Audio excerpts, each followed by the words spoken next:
All right, what is going on, everybody? Welcome back to another day of Saber Sims DFS office hours. It is Friday, December 23rd of 2022. Last show before the holiday weekend. Ton of awesome DFS action going on today through the weekend. Got a 14-game NBA slate tonight, an 11-game NHL slate, followed by the Saturday main NFL slate, and then the always big NBA slate on Sunday. Ton of DFS action. Highly recommend getting in on it. If you are not joined up with SaberSim, there is a link in the description below to a 7-day, no strings attached free trial.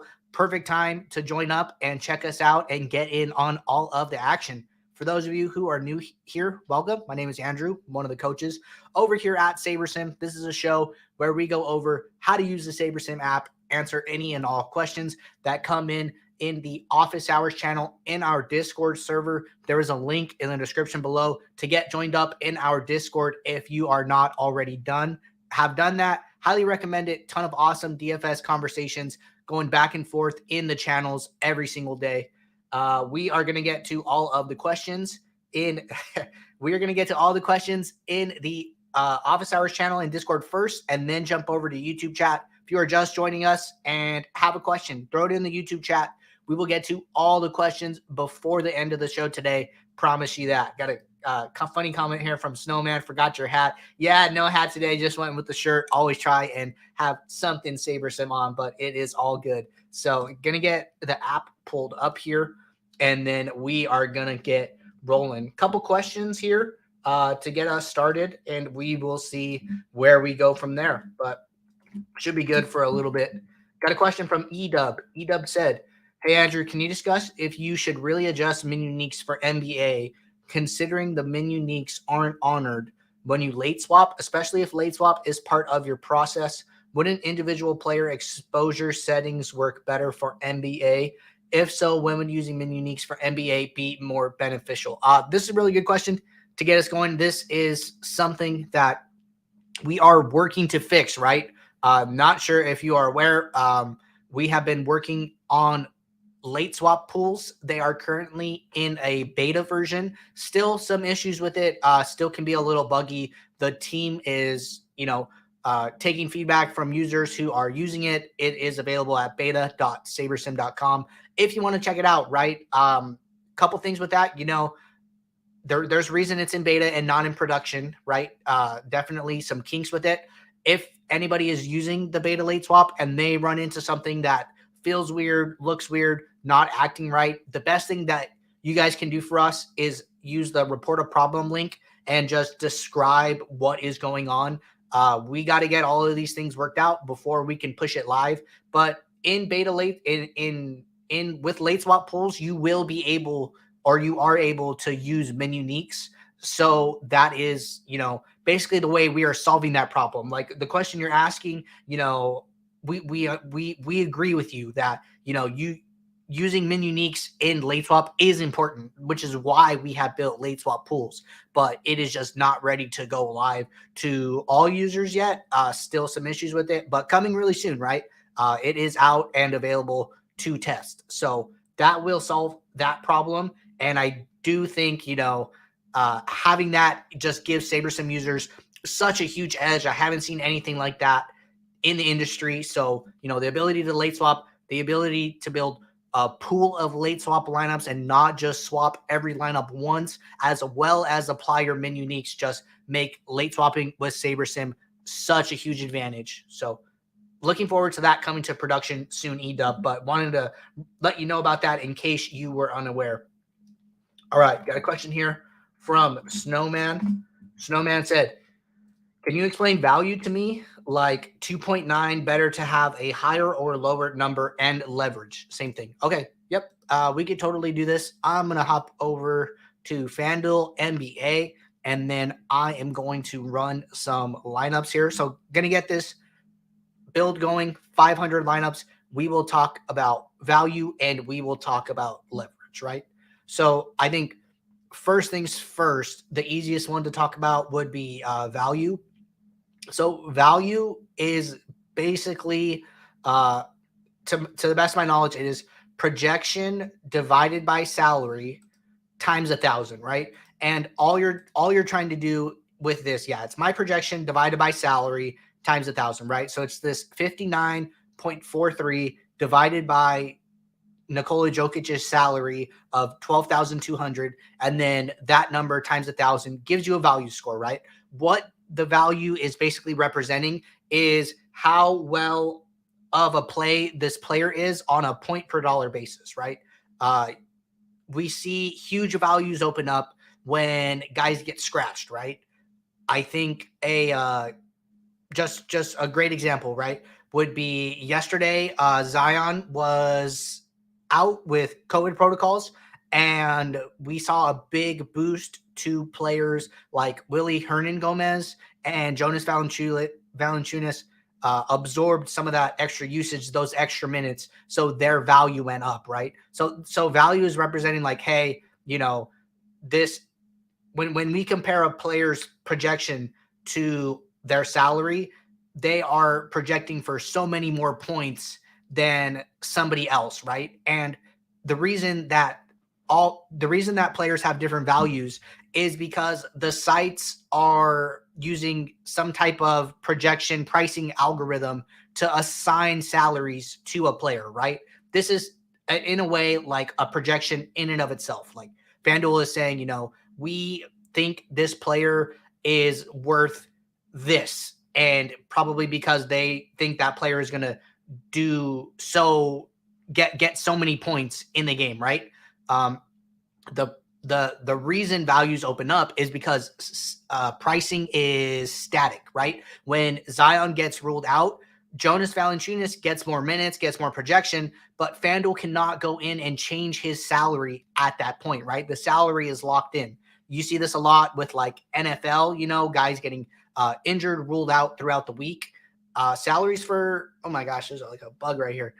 Salaries for NFL come out on Sunday or Monday, and then, practice goes all week. By like Friday, we kind of know what the injury situations are, who's in or who's out. When Joe Mixon gets ruled out on Friday and Samaje Perine is now playing, they cannot go back and change that pricing, right? So that is what opens up value, right?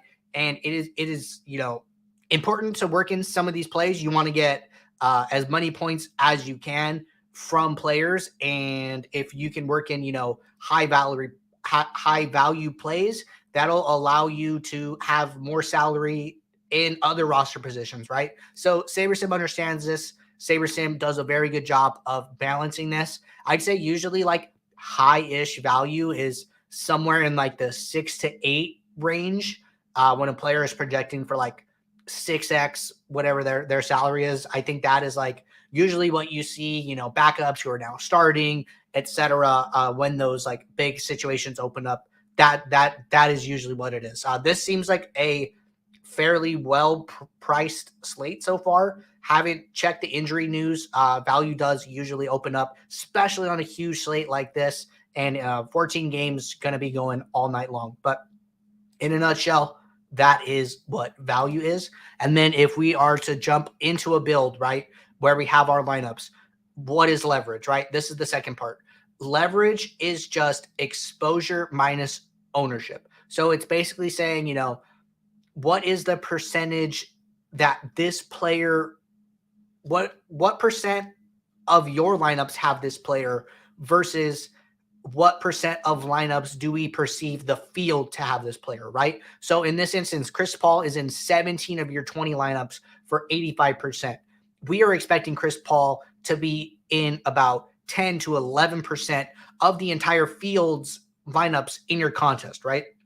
If you're playing a 100-man contest, we are expecting 10 or 11 people to roster Chris Paul. So if you have this many more lineups with Chris Paul than the field, that is leverage, right? You are more exposed to somebody than what we assume the general population is going to be. Or inversely, this is positive leverage, right? When you have more, and then there's negative leverage when you have less, right? We're expecting about 12% of lineups to have Andrew Nembhard, and you have, in this instance, you would have 0. So the players with negative leverage, usually you want them to do bad, and then the players with positive leverage. These are your stands on the slate. These are like the players that, you are rooting to do well to carry you to victory. So that is what value and leverage are in a nutshell. Let me know if you have any follow-up there. Got a question here from No. So our last question in the Discord. If anybody has any questions that they want to get answered before the big weekend, now is the time to throw them in the chat. All right. No said, hey, Andrew, can you discuss for NFL how to make lineups that limit one player per team outside of stacks? I feel like I continue to get a lot of lineups that have multiple players from the same team, and that's not part of my stacks. Two part of the question is is it still beneficial to use research builds to find leverage, positive and negative? No. I saw the back and forth that you had with Jordan Vigo. Was definitely going to touch on that if we had some time. Glad you brought it up again, and I will definitely answer that. First part of the question, right? Let's hop over to NFL and let's discuss how to do this, right? What No is referring to here is secondary stacks, right? Primary stacks include our quarterback with pass catchers, etc. And then there are secondary stacks. It sounds like you want to limit your secondary stacks, which you can totally do. So I'm going to go into NFL, going to run a build for this classic slate tomorrow. And if I did not mention it in the intro, if you are participating in our weekly max challenge, mini max contests from tomorrow, Saturday's main slate, are going to count towards all of the end of the season prizes for the max challenge. It is week 16, only 18 weeks total. So winding down here, make sure to enter those mini max contests to continue to be eligible for all of the end of the season prizes and the weekly prizes. We will be right back on Monday to announce the winners for the week 16 main slate. But just a reminder there for everybody, I will throw a ping in the Discord and just put a message out and let everybody know that tomorrow's main slate counts for the mini max. Been mentioning it all week. Some of you probably sick of it, but there's always going to be that one person who's hearing it for the first time. So, all right, jumping back here. So if you go over to stack types, right, we have primary stacks, which include a quarterback, and then we have secondary stacks, right? Secondary stacks are the stacks where, for instance, right here, we have Josh Allen with Cook, Diggs, and McKenzie. So that is a QB +3. But then we have this 2 stack of Noah Brown and Dalton Schultz, right? It sounds like you don't want any of these type of constructions. So what I would do is I would come into this post build screen, and then where it says max exposure, I would just change this to 0, and then I would hit apply. This has been a little buggy. It is something that we are working on fixing. A workaround in the meantime is to use the magnifying glass, hit this plus icon. It is going to highlight all of the lineups with a 2 stack that are in your lineups, but jump over to pool and then just bulk trash these, right? If you hit the red bulk trash, it is going to move all of those lineups into your trash, so they are not available to be in your top 20. So that is how I would get rid of those. In the meantime, you could come in here, say you only want to play like the 1-1s, right? Just do this for every single version that is not the one you want. And then you will only be left with 1-1s. Another way to do this, which you would do it in the home screen, is just not allow those stack types to be picked, right? So you go to the home screen, you go over to stack types, you go over to secondary, you can just uncheck all of these and then only check in the 1-1. You got to check in, I think, at least 1. There is no secondary stack. That's something else that's on our radar that we want to display in the app. But I would just check in the 1-1, and then you could run a build like that. Does, a little more, I would say, like blunt force there. I would much rather handle that in the post build. I know the trashing workaround is a little annoying. We are working on fixing the secondary stack exposures being honored. That is coming possibly by the end of the day. But even with the limitation, didn't take too long to build 500 lineups here. They are all here. I think, going back to what we've been talking about with the sanctity of the Sims, right? And letting the Sims do what they want, probably better to leave them all checked and then just zero out the ones you don't want in the post build. But because it's a little buggy, I think that way works fine in the meantime. Okay, second part of the question. I feel like I continue to get nope, not that one. Second part of the question is it still beneficial to use research builds to find leverage positive and negative? The short of it is yes, I do think it is still a good strategy, right? So what we're talking about is like a research build where you are turning correlation off, you are turning ownership fade off, and then you are taking single slate optimals basically, and basically trying to simulate the slate and get as many instances of this as you can. So, you know, glad Clinton is finally here. You know, couldn't have done the stream without him. Was getting pretty worried we hadn't seen him here yet. What is up, Clint? But anyways, jumping back to this big thing with the research build as many lineups as you possibly can, right? If you're on the pro plan, you can build 5,000. If you're on the old advanced plan, you can build 1,500. If you're on the standard plan, you can build 500. Whatever plan you're on, build the max lineups, right? So I'm going to do this at 5,000. The more instances you can get of this, you know, optimum build research, the better, right? So going to let this run. But I was reading through the thread with Jordan Vigo and Nono.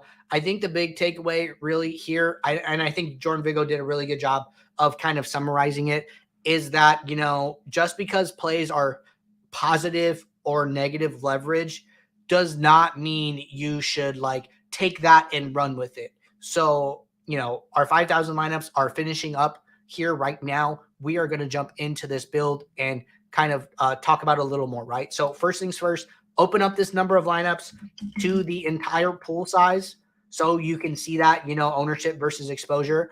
And I think this is a really good example right off the bat, right?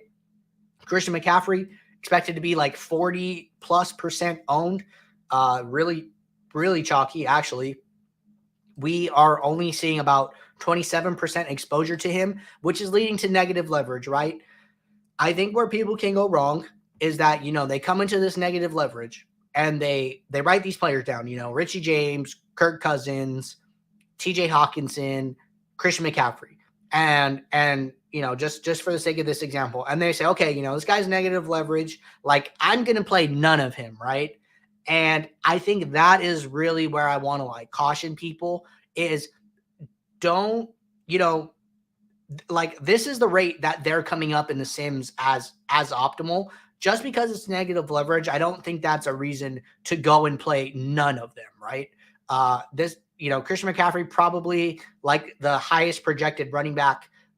Still probably a good idea to get some exposure to him, right? Second highest projected player on the slate. I think SaberSim does a really good job of, you know, putting players in your lineups at the rate that makes sense in the Sims. And like, that is what we can really do from simulating all the games thousands and thousands of times, understanding, you know, players' ranges of outcomes better, and having just like a really strong builder that understands correlation, understands ownership fade, and understands, you know, upside. So that is what I, you know, caution against. And then, you know, on the other side is like, hey, you know, I'm getting positive leverage to Kelsey, Brown, and Metcalf. I'm going to go and play like all of them. I'm going to lock them in, you know, my 20 lineups.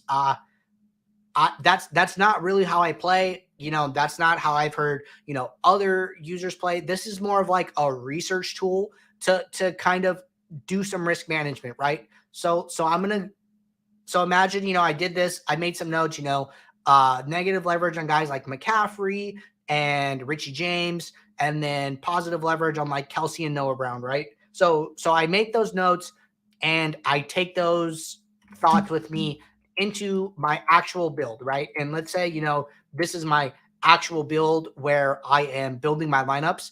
So then now, you know, see, I have positive leverage in my top 150 to Christian McCaffrey, right? This is where it gets really interesting. If you're asking me, like, I have done my research build. You know, Christian McCaffrey is the highest projected running back. He is expected to be very highly owned.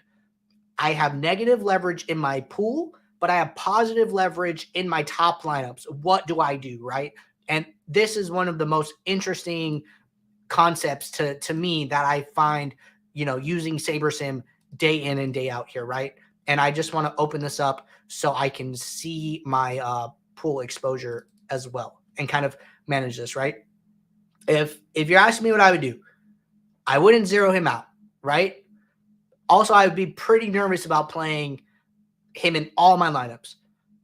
I'm going to, the way I feel about this, I would do some risk management here. And I would probably, first I would probably increase my min uniques, right? And then see if that gives me less exposure to him. And it really didn't, right? We just got up to 4 min uniques, which means that, 4 players in every lineup are different from each other. And his exposure didn't move. That tells me a lot.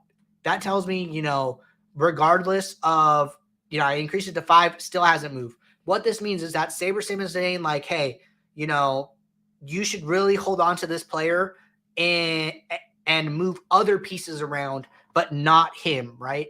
So I was thinking about walking this down closer to like his ownership, but adjusting the min uniques, letting SaberSim organically change the exposures has kind of changed my point of view, right?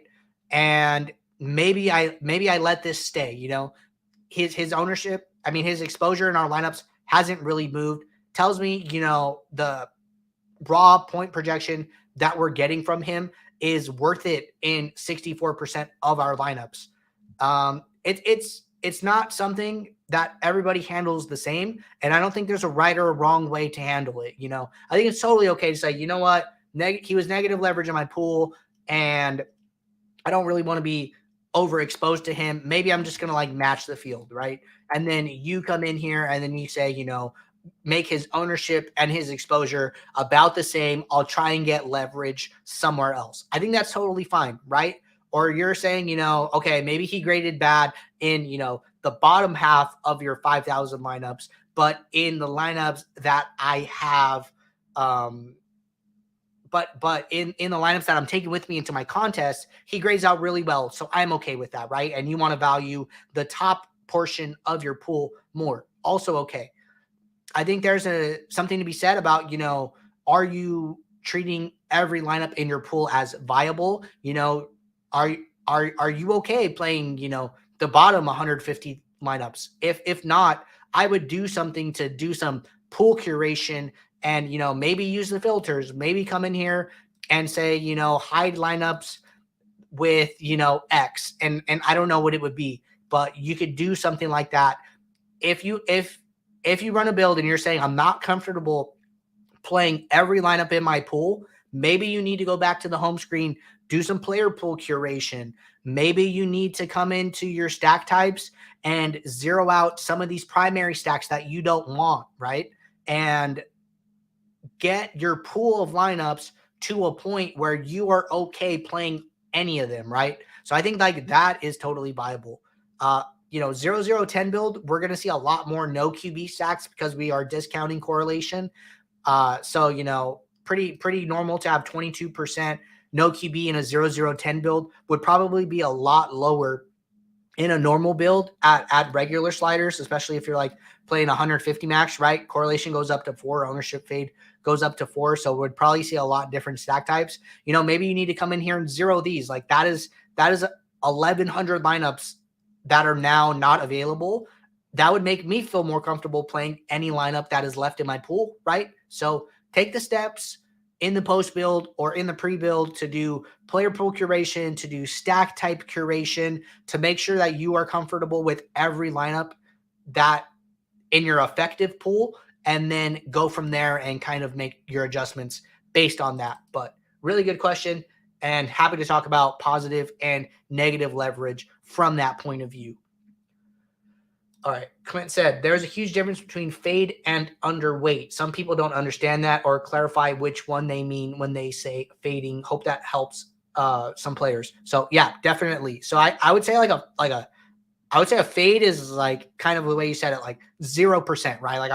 I'm full fading Christian McCaffrey. That is a verbiage or slang that people say, like, I am full fading, right? I am like completely off this guy, 0% exposure, right? Being underweight means that, you know, I'm still willing to play this player, but just not at the rate that everybody else in the field is playing this player, right? Somebody would like Daniel Bellinger would be a good example. You know, 21% from the field, but we're only playing him at about a 12% rate. I think that's totally fine. And it's going to be really hard to have positive leverage on every player in your pool. Going to have to be even on some guys, going to have to be underweight on some guys. Just knowing that SaberSim puts them in your lineups at the rate that SaberSim thinks is best for whatever contest you're playing makes me feel a lot better at the end of the day. I'll tell you guys that. So, all right, looking through here, that was our last Discord question, and I have not seen any questions come in the YouTube chat. Now is the time to get those questions in. If you guys have anything you want answered before the weekend, planning on being back Monday for our regularly scheduled show. It is a holiday, so hoping a lot of people will be off and be able to catch the show. So it should be a fun one on a Monday. And then as far as for the weekend, no support on Sunday. The team will be around Saturday morning prior to NFL lock in case anything comes up, but we should be back for our normal capacity on Monday if anything comes up. And last reminder, mini max contest for tomorrow, Saturday, NFL main slate will count towards the max challenge. So make sure to get entered for those. I will ping the channel as soon as I hop off here. We are going to wrap it there. Hope everybody has a very good weekend. Good luck in your DFS contest, and I will talk to you all on Monday. Take care.